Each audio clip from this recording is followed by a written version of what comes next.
Мына видеода кішкентай бала аквапарктегі аттракционға ұшып еді. Соң арқасы жара болып больницаға барумен аяқталды. Әлемдегі ең қауіпті аттракцион қайсы деп ойлайсыздар? Мүмкін ойларыңызға сразу американский горки келген шығар, я? А вот и нет. Аквапарктегі аттракциондар одан да қауіпті, әрі адам өлімдері де жиі болып тұрады. Статистика бойынша жылына 4000-нан көп адам аквапарктегі аттракционнан қайтыс болады екен. Олардың барлығында тек бір ой болды: көңілді уақыт өткіземін деген. Қаншама аквапарктер, тіпті Гиннес рекордтар кітабына кіргендері де адам қайтыс болған соң жабылып кетті. Қаншамасы ақшамен адамдардың аузын жауып қойып, ары қарай жұмыстарын жалғастыра берді. Менің экшн парк жайлы роликім сіздерге қатты ұнады. Неге ары қарай жалғастырмасқа? Сәлем, сіздермен Диана Кю. Күн жылығанда сіздерді кішкене қорқытайын дедім. Купальник киіп дайын отырыңыздар. Именно аквапарктердің сұмдықтарына саяхаттап келеміз.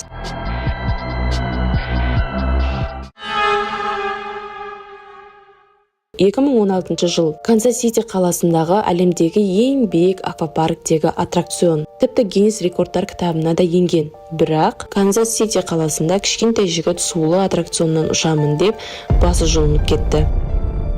Бұл горканы 2014 жылы Джефф Генри атты бизнесмен ойлап тапқан. Биіктігі 52 метрді құраған. Төбеден түсетін жылдамдықты енді айта алмаймын. Жай ғана мына видеоларға қарай беріңіздер. Сонша қауіпті болса да, қаншама адамдар жарақаттанып жатса да, аттракцион өте атақты болды. Адамдар сағаттап кезекте тұруға да дайын тұрды. 2016 жылы август айында биліктің адамдары, яғни депутат деген сияқтылар аквапаркке демалуға келеді. Солардың бірі Калеб атты 13 жасар баласымен бірге келеді. Баланың өзі осы горкадан ұшуды қатты армандаған екен. Папасынан әрең рұқсат сұрап, ақыры аттракционға ұшуға барады. Мына жасыл кеме сияқты да 3 адам отырады. Калеб болса ең алдына отырып алған. Ұшарда барлығына қауіпсіздік үшін ремен тағып береді, бірақ неге екені белгісіз, именно Калебтің ремені шешіліп кетеді. Кеме дәл осылай ұшып, Калеб кемеден шығып кетіп, басы аттракционның теміріне тиіп, жұлынып кетеді. Өзектерге сенсек, тек басы ғана емес, басқа дене мүшелері де ажырап кеткен деседі. Ал кемедегі қалған 2 адамға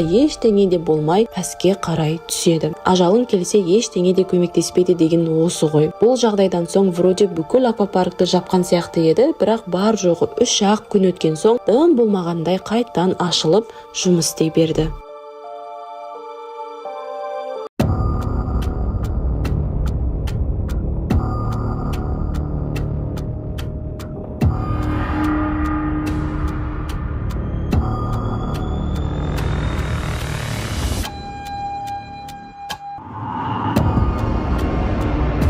Сулы горкада ұшып бара жатып тұрып қалу немесе қысылып қалу өте жиі болып тұратын жағдай. Міне тағы да сондайлардың бірі.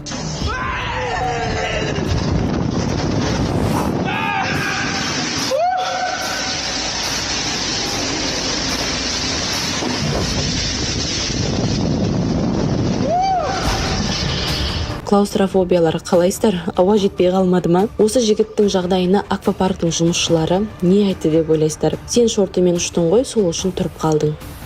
Сонда юбкамен ұшу керек педі, не болды сонда? Ал енді мына баланың жағдайын айтып берейін. 2017 жылы осы видео бүкіл интернетке тарап кетті. Калифорниядағы аквапарктердің бірінде 10 жасар бала прям ұшып кетеді. Жерге түскен соңда бірнеше метр арқасы жырылып сырғанайды. Баланың бағы бар екен, әлде де тек арқасы жырылып қоя салды, болды. Ұшып кетіп немесе ішінде қысылып қалып қойғаннан бөлек, тіпті горканың өзі сынып кеткен жағдайда болған.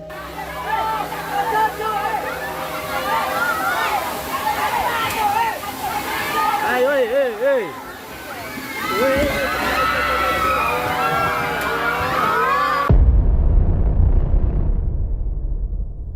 2017 жылы Россияда аквапарктың жұмысшылары сұмдық нәрсені тауып алады. Бассейндегі трубадан 13 жасар жоғалып кеткен баланың денесі емес, дене қалдықтары табылады. Ал баланы 3 апта бойы ата-анасы да, полиция да бүкіл жерден тоқтамай іздеп еді. Бірақ ешқайсысы бассейндегі трубаны көруді ойламады. Трубаға қалай кіріп кеткен өзі десеңіздер, ол су тартатын труба ғой. Барлық бассейнде болады. Біреулерде кішкентай, біреулерде үлкен. Тура сол күні, яғни бала ата-анасы машинасымен аквапаркке қыдырып келген күні трубаның аузын темір решеткамен жауып қоюдың орнына әшейін суға түсіп шығатын лестница қойып қоя салады. Болды. Нәтижесінде 13 жасар жігітті суырып әкетеді. Әшейін бірнеше секундтың ішінде мясорубка сияқты бөліктерге бөліп тастайды. Бірақ ешкім 3 апта бойы ештеңені байқамаған. Ал ата-анасы болса баламызды ұрлап кетті деп ойлап жүрді. Тек судағы трубадан біртүрлі иістер шығып бастаған соң ғана ашып тексеріп көріп еді, баланың денесі уже қара ет болып тұрған екен.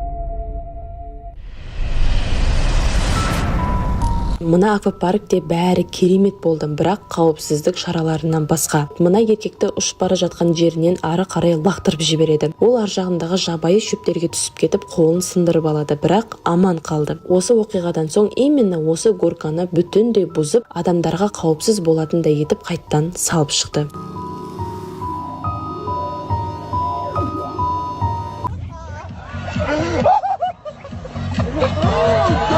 Охо, круизный лайнер кемедегі аквапарктер бөлек қой. Үлкен қала сияқты кемеде бәрі бар. Мынау сол сулы аквапарктердің бірі. Ұшуға болатын сразу бірнеше трубалары бар. Горканы тесттен өткізгенде бәрі жақсы болды, бірақ кейін бір қыз ұшып көріп еді, тура төбеге сырғанап алғашқы бұрылыс кезінде тоқтап қалып, қайттан артқа кетіп қалады.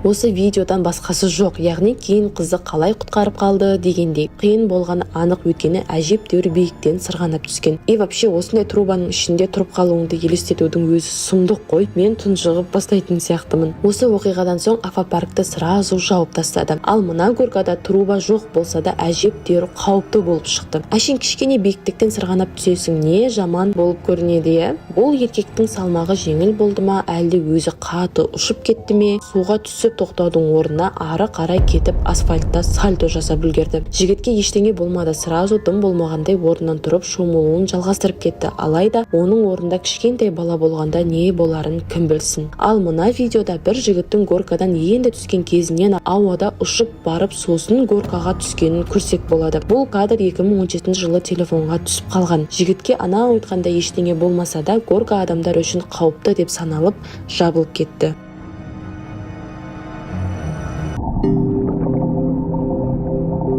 Қазір көптеген аквапарктердегі бассейндерде жасанды толқын бар. Бұндай аквапаркте адамдар өте көп болады. Барлығы сол толқынмен шомылып көргісі келеді. Экшн парк жайлы видеомда айтып едім, ондай бассейндердің қандай жаман екен. Почти күнде бір адам өліп отырған. Ойбай, Қытайды енді айта алмаймын. Бұлай бір-біріне жабысып қалай шомылып жатыр десеңіздерші. Экранның ар жағында отырып маған ауа жетпей кетті ғой. Мына аквапаркте де дәл сол толқынды бассейн болды. Басында бәрі жақсы болды. Үлкен мен кішкентайлар да шомылып жүре берді. Бірақ толқын бара күшейе берді. Толқын прям барлық адамдарды өзімен көтеріп алып кетті. Өкінішке орай 44 адам больницаға түсіп қалды. Көбісінің омыртқалары сынып кеткен.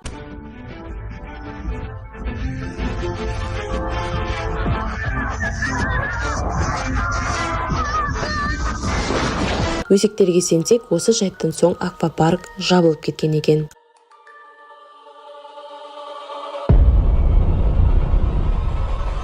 Осынша нәрсені өз көзімен көріп, немесе сіздер сияқты телефоннан көріп отырып, ой-бой деп қойып, бірақ адамдар болды, аквапаркке бармаймын дейді деп ойлайсыздар ма? Әрине жоқ. Тіпті мен де барамын деп отырмын.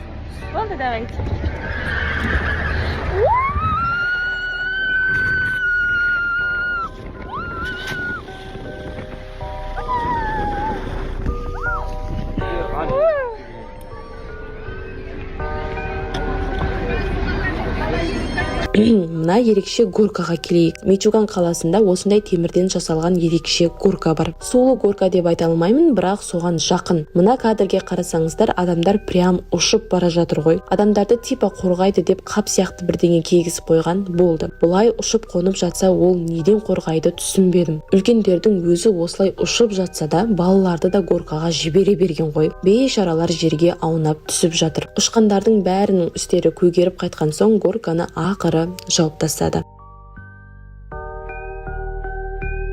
Аквапаркке барамын деп отырғандар қорқып қалмадыңыздар ма? Мен өзім аттракциондарды қатты жақсы көремін. Сол үшін де аквапаркке барып қалармын ау. Ал сіздер ше? Айтқандай, жүзуді білмейтін мен ғана ма? Комментке жазыңыздаршы, кім жүзе алады? Мен бассейнге барғанда жүзе алмаған соң бір орында тұра беремін. Ал бүгінгі ролик сіздерге ұнады деген үміттемін. Бұл роликте аквапарктерді зерттеген болсам, әлі алда аттракциондарды да зерттейтін боламын. Маған қолдау білдіріп, каналға тіркеліп, лайк басып, коммент жаза кетуді ұмытпаңыздар. Ал сіздермен болған Диана Кю, келесі роликте кездескенше.